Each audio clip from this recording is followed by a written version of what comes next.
Hi friends, இன்றைக்கி episode உண்மையிலே செம சூப்பருங்க. எங்கள் காவேரி வந்து செயினை எல்லாருக்கிட்டையும் காட்டுறா, நல்லா இருக்குதான்னு கேட்குறா. பாட்டி எல்லோரும் குமரன்லாம் ரொம்ப சந்தோஷப்படுறாங்க. ஒரு 4 பவுன் இருக்கும் போலன்னு சொல்லிட்டு அவ்வளோ சந்தோஷப்படும்போது கங்கா வரா. கங்கா கிட்ட சொல்கிறாங்க, விஜய் செயின் எடுத்து போட்டிருக்காரு, நல்லா இருக்குதான்னு கேட்கும்போது மூஞ்சி ஒரு மாதிரி போயிடுது.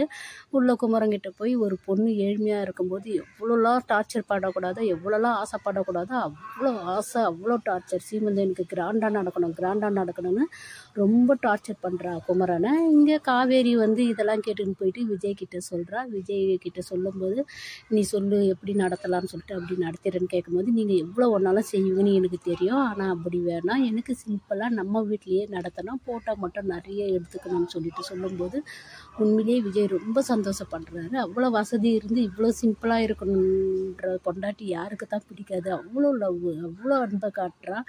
அவ்வளோ அன்பை காட்டுறாங்க அந்த இடத்துல. உண்மையிலேயே ரொம்ப நல்லா இருக்குது.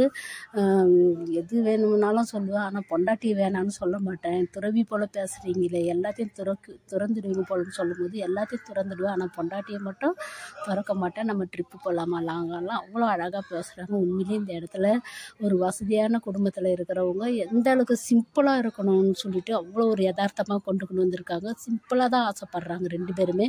அந்த டீ டம்ளரை வச்சு அவ்வளோ அழகாக சொல்கிறாரு விஜய் வந்து, இந்த டம்ளரில் குடிக்கும்போது எவ்வளோ சந்தோஷம் கிடைக்குது, ஆனால் நம்ம வீட்டில் பார்த்து வாங்கி அந்த திருப்தி கிடைக்கலன்றாரு. உண்மையிலேயே இதுதான் வந்து மன நிம்மதி தான் சந்தோஷம், பணம் இல்லைன்ற போல் அழகாக கொண்டுக்கின்னு வந்திருக்காங்க. ஆனால் குமரனை டார்ச்சர் பண்ணுறா பாரு, இந்த இடத்துல ஒரு சாங்கை கொண்டுக்கின்னு வந்திருக்காங்க, மலையோரும் வீசங்காத்து. உண்மையிலேயே அந்த சாங்கை கேட்கும் போதும் குமரனோட ஃபீலிங்கே உண்மையிலேயே ரொம்ப கஷ்டமாக இருந்தது.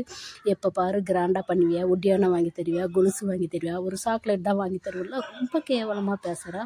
ஒரு ஏழ்மையான குடும்பத்தில் வாழும்போது இந்த அளவுக்கு ஆசை இருக்கக்கூடாது இந்த கங்காவுக்கு. எங்கள் அப்பா இருந்தால் நான் வசதியாக வாழ்ந்திருப்பேன், வசதியான கல்யாணம் நடந்திருக்கணும். இதையே திருப்பி பேசும்போது குமரன் மன கஷ்டம் அடைகிறாரு. இங்கே விஜய் போயிட்டு, சீமனை வச்சுக்கிறீங்களாமே, உனக்கு ஏதாவது ஹெல்ப் பண்ணமா, நிறையா ஆர்டருக்கு விற்று வச்சுருக்கியாமே, உனக்கு ஏதாவது ஹெல்ப் பண்ணணுமா சொல்லுன்னு கேட்கும்போது கட்டி பிடிச்சிக்கிறாரு. உண்மையிலேயே ஒரு மன கஷ்டத்தில் ஒரு ஆறுதலை கொடுக்குற நண்பனோ அண்ணன் தம்பியோ யாரோ கிடைச்சா எவ்வளோ சந்தோஷமாக இருக்கும். அப்படி தான் இங்கே விஜயை கட்டி பிடிச்சிக்கிறாரு குமரன். அடுத்ததான் கங்காவோட ஆசையை நம்ம குமரன் ஒட்டியானம் வாங்கி தருவாரான்னு நம்ம எபிசோடை பார்த்து தெரிஞ்சுக்கலாம். பை.